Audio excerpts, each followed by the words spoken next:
Boa tarde, aqui é o aluno Felipe Peroni e hoje eu vim aqui apresentar a minha implementação do projeto 1 de segurança computacional, que é basicamente a implementação da cifra de Vinigere na linguagem que eu utilizei foi Python.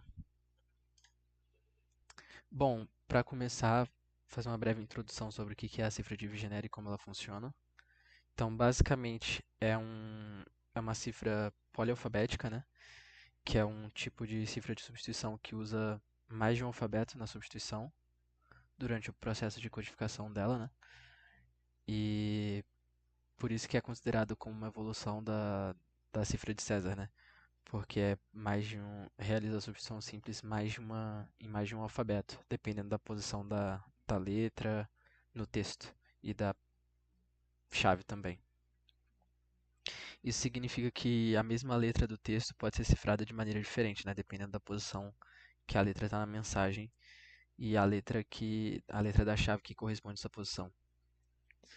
O que torna a análise os ataques por análise de frequência, que é um método clássico de recuperação de senha, bem mais complicados, mais difíceis do que em cifras simples como a cifra de César, mas não impossíveis, né? Deixa eu ver aqui.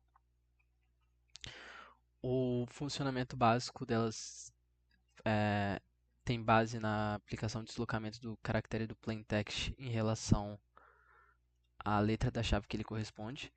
A chave ela é repetida várias vezes até ficar do mesmo tamanho que a mensagem, né, que é o plaintext, e é somada basicamente o índice da posição da letra do plaintext com a letra da chave. Um exemplo está aqui na figura, supondo que o A é índice 0, né? Então, tomando a coluna, a fileira de cima como mensagem de texto e a fileira de baixo como a letra da chave, por exemplo, A com A, 0 com 0 vai dar a letra na posição 0, que é o A. B com A é a posição 1 com a posição 0, dá a letra na posição 1, que é B. Aí se você fazer B com B, que é a posição 1 com a posição 1, vai dar a letra na posição 2, que considerando A0, B1, C é o 2. E assim é codificada, assim é gerado o texto cifrado, né? Esse projeto ele foi basicamente dividido em 4 etapas, que foi o desenvolvimento de uma função de codificação, uma função de decodificação, o ataque de recuperação de senha, que é baseado na frequência de repetição de caracteres no texto. A gente vai fazer uma análise e a partir dessa análise a gente vai gerar uma função que vai conseguir receber mensagens criptografadas e ter como saída a chave que foi utilizada para criptografar elas.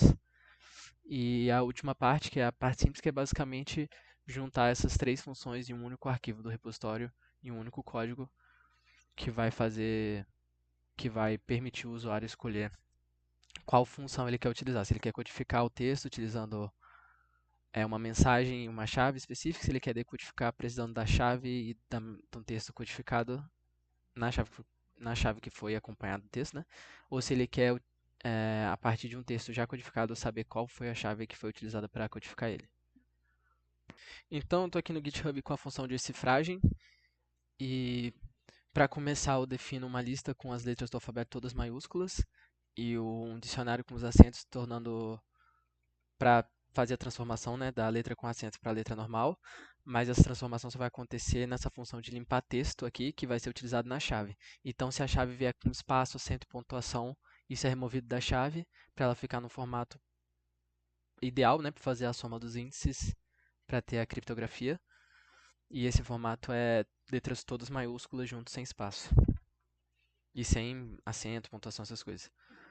Aí eu limpo a chave e eu defino uma string vazia de criptograma. Lembrando que eu não faço esse tipo de limpeza, né, de texto na mensagem original. O tratamento para acentos, espaços e pontuações na mensagem que vem na mensagem original, ele é reproduzido para a mensagem cifrada. O que no começo não era muito bem o que eu queria fazer, mas depois de pesquisar exemplos de cifradores de Vigenère online, todos eles tinham esse approach, né, que era de manter os acentos e espaços e pontuação no texto codificado final. meio que ignorando eles, como se eles fossem letras incapazes de serem cifradas. Então eu defino essa string vazia aqui de criptograma e eu determino o índice da chave como 0. Esse índice aqui vai ser basicamente para definir qual a letra da chave correspondente à letra do texto. E para ter essa soma aqui, que vai ser a nova letra, vai ser a letra original da mensagem, o índice dela, né, no alfabeto, mais o índice do alfabeto da letra correspondente na chave, e um módulo disso para 26, porque são 26 letras no alfabeto e essa soma não pode passar dessas letras. Então, a partir desse índice calculado, a gente busca aqui na lista qual vai ser a letra codificada e a gente soma isso no criptograma e avança 1 no índice. E mostrando aqui que se for espaço, vírgula, ponto, caractere especial, o criptograma ele é inalterado, ele só soma a letra e o índice de chave, como está aqui, ele está nessa parte do loop, ele não está aqui nesse else, né? Ele está dentro do if de cima, ele não desloca a chave. Então é como se essas letras só os espaços e os letras com acento só se mantivessem do texto original para o cifrado sem deslocamento de chave, para que não tenha problema de codificação no resto do texto. Bom, aqui eu estou em outro arquivo do repositório do GitHub que tem a função do decifrador. E o começo é igual, né? Definição de listas e o dicionário para limpar a chave novamente. Aí eu limpo a chave e a mensagem original dessa vez, que é o que a gente quer obter, né? Decifrando, a gente entra com um criptograma, que é a mensagem cifrada, e uma chave e a gente quer obter a mensagem original.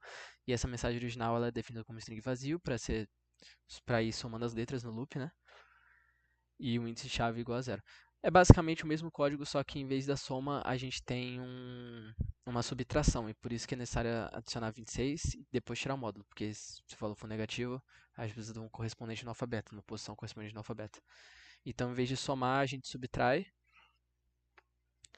e o tratamento para espaços, vírgulas e acento é a mesma coisa do codificador. Bom, para a terceira parte do projeto, eu vou fazer uma explicação teórica primeiro sobre o que é o ataque por análise de frequência.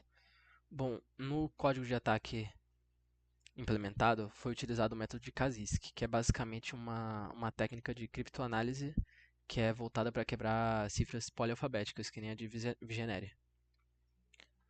Bom, a primeira parte é identificar as repetições de trigramas dentro do texto cifrado. O que são trigramas? São 3 letras que podem ser palavras de 3 letras, prefixos, sufixos, são 3 letras que são colocadas juntos e são repetidas mais de uma vez no texto. E então é tomada a distância da aparição dessas repetições desses trigramas e essas distâncias de distância entre todos os trigramas do texto inteiro, elas são fatoradas. E a partir desses fatores, os 3 mais repetidos são tomados como possíveis tamanhos de chave. Por exemplo, se a distância dos trigramas durante o texto for divisível por 3, 4 e 5, significa que a chave possivelmente tem 3, 4 ou 5 letras. Geralmente, o fator comum dessas distâncias entre trigramas, dessa fatoração de distância entre trigramas, é tomado como o tamanho definitivo da chave, porém, o meu código com essa implementação estava tendo bastante erro no tamanho da chave, a chave acabava uma letra antes ou uma letra depois do necessário, então foi decidido tomar essa direção de pegar os 3 fatores mais repetidos como possíveis candidatos a tamanho de chave. Bom, a partir disso a gente divide o texto nesses tamanhos possíveis de chave e analisa a frequência de aparição das letras e compara com a frequência relativa da aparição das letras no idioma. Como o nosso código recebe mensagens cifradas em português e mensagens em inglês, a gente tem que ter essas duas frequências do código e a gente faz essa comparação nas duas linguagens. E A partir da subtração do módulo da subtração da frequência de aparição das letras no texto e no idioma, a gente tem um valor estimado que é o erro, e esse erro, quanto menor ele for, mais indicativo é que o tamanho de chave está correto. Então, ao fazer a subtração para os três candidatos, a gente consegue determinar qual o tamanho de chave preciso e vai ser tomado como absoluto na recuperação de chave. Então, a partir dessa divisão do texto no tamanho do candidato e analisada as frequências e obtidos o tamanho da chave, a gente consegue, então, com esse valor de erro, também tomar o, o deslocamento que foi aplicado na codificação, assim conseguindo obter a chave. Eu vou mostrar a função agora em seguida no GitHub e em seguida eu vou fazer uma aplicação, fazer um exemplo aqui. Bom, aqui está a função de ataque de recuperação de senha.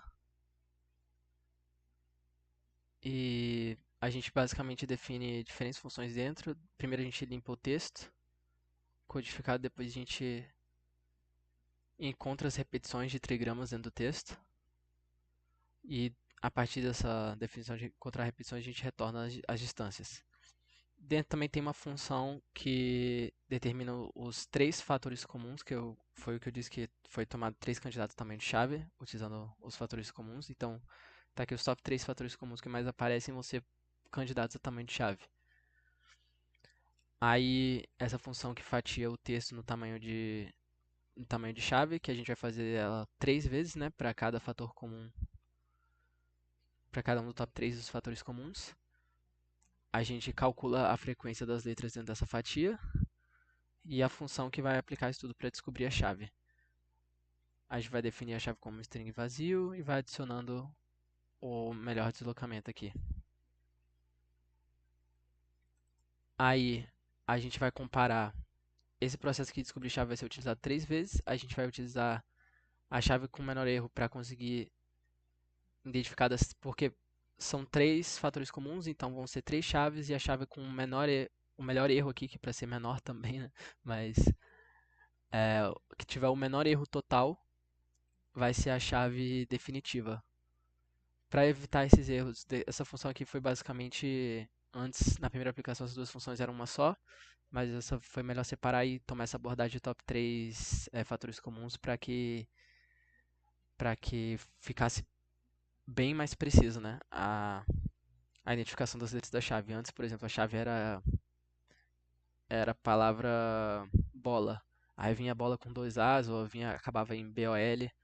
Então, com esse approach de tomar os 3 fatores comuns mais aparecidos nas distâncias, na fatoração das distâncias dos trigramas, ajudou bastante para aumentar a acurácia na quantidade de letras da chave. Aí a gente vai fazer essa aplicação para o texto em português e inglês, que vai vir criptografado como entrada. A gente primeiro limpa o texto e depois a gente faz a aplicação basicamente das chaves aqui, das funções de obtenção de chave que foram descritas acima, né? Aqui embaixo tem a função de decifrar, porque vai retornar também o texto decifrado. Bom, aqui está o arquivo main.py aqui, que vai ser basicamente a junção da função de cifrar. A gente primeiro aqui, né, define a função de cifrar, decifrar e de ataque, que são basicamente as que eu mostrei aqui no vídeo. A gente primeiro declara elas e a gente mostra para o usuário a opção se ele quer cifrar a mensagem, decifrar ou obter a senha por análise de frequência. E a gente vê aqui que na opção 1 a gente recebe a mensagem e a chave e retorna o texto cifrado. Na opção 2 a gente recebe a mensagem cifrada e a chave e a gente retorna o texto decifrado. E na opção 3 a gente recebe uma mensagem criptografada em português e uma mensagem que originalmente era em inglês criptografada aqui. E a gente retorna as chaves que foram utilizadas para o texto em português e em inglês, respectivamente. Agora eu vou fazer uma aplicação do código. e junto com um codificador de Vigenère online para a gente conseguir comparar com, com resultados, né? Comparar os resultados. Bom, eu pedi para o ChatGPT gerar um texto em português e um texto em inglês para a gente conseguir utilizar como testes, né? E eu vou utilizar o Replit como notebook online aqui para rodar o código em Python. Aqui a gente vê que é o mesmo código, né? Posso até copiar aqui, colar, dar um run. E aqui ele vai perguntar para o usuário se ele quer cifrar a mensagem, decifrar ou obter uma senha para a frequência. Vou primeiro fazer a primeira funcionalidade, que é a decifragem. A gente vai copiar a mensagem.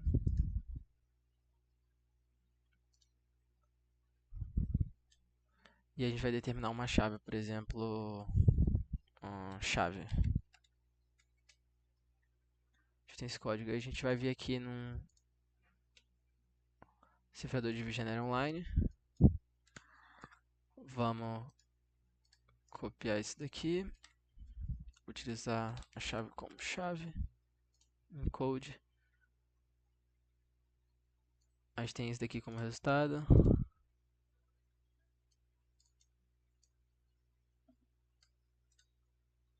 Que a gente vê aqui que o resultado é igual. Então vamos fazer a segunda funcionalidade, dar um run de novo. Se ele quer decifrar a mensagem, a gente vem com uma mensagem cifrada, tipo essa daqui.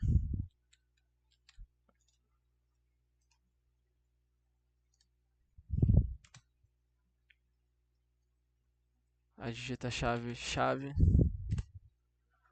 A tecnologia tem transformado profundamente a maneira como as pessoas se comunicam e trabalham, torna-se cada vez mais necessária. A tecnologia tem transformado profundamente a maneira como as pessoas se comunicam e trabalham, torna-se cada vez mais necessária. Então a função de decodificação também está funcionando. E agora a gente vai fazer a obtenção de senha pela análise de frequência, né? Aí vai pedir a mensagem em português cifrada. A gente vai pegar essa mensagem aqui.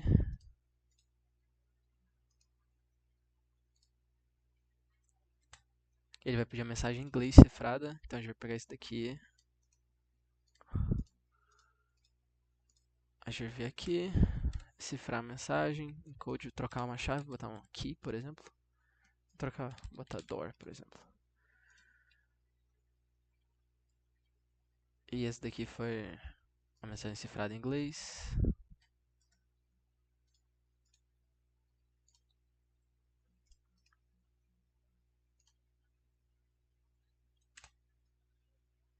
A chave descoberta para texto em português foi chave, em inglês foi door, exatamente como a gente colocou aqui e exemplificou.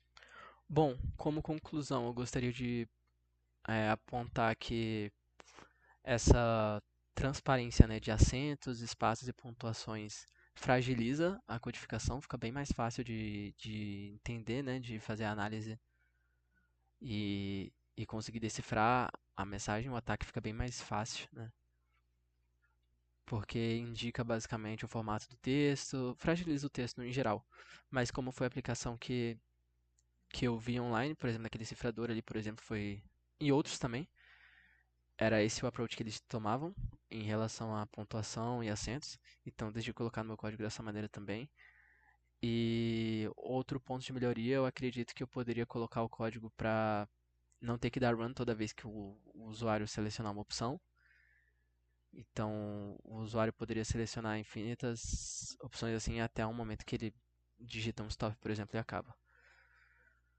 Mas foi provada que a funcionalidade do código a respeito à cifra de Vigenère para ambas as partes do projeto, que é de codificação, decodificação e a recuperação de senha pelo ataque, né? E é isso. Muito obrigado por assistir e adeus.